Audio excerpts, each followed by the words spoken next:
Tollywood most lovable senior star hero, మెయిన్గా family hero Victoria Venkatesh మళ్ళీ తన ఫామ్ చూపిస్తున్నారంటూ చెప్పాలి. తనకి సరైన సినిమా పడితే ఎలా ఉంటుందో మళ్ళీ టాలీవుడ్ చూస్తుంది. ఇలా తాను హీరోగా నటించిన లేటెస్ట్ చిత్రం సంక్రాంతికి వస్తున్నాం. ఈ సంక్రాంతికి వచ్చిన భారీ వసూళ్లతో అదరగొడుతుంది.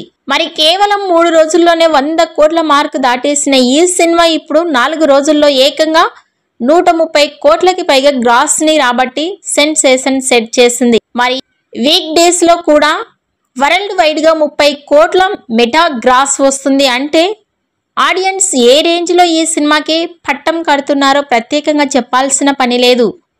దర్శకుడు అనిల్ రావిపూడి వెంకీ మామ కాంబినేషన్ లో ఇదే బిగ్గెస్ట్ గ్రాసెస్ లా మారే సూచనలు చాలా కనిపిస్తున్నాయి. ఇక ఈ వీకెండ్ సహా ఫుల్ రన్ లో సంక్రాంతికి వస్తున్నాం ఈ చిత్రం ఈజీగా 200 కోట్ల గ్రాస్ క్లబ్ లోకి చేరేలా కనిపిస్తుంది. మొత్తానికి మాత్రం మళ్ళీ అనిల్ వెంకీ మామ కాంబినేషన్ లో దిల్ రాజు అండ్ కోకి మళ్ళీ కాస్ల వర్షం అందిస్తుంది అని చెప్పవచ్చు. ఇక ఈ సినిమా 5 రోజులు పూర్తయ్యేలోపు 150 కోట్ల గ్రాస్ కలెక్షన్స్ ని రాబట్టవచ్చని ట్రెండ్ వర్గాలు వెల్లడిస్తున్నాయి.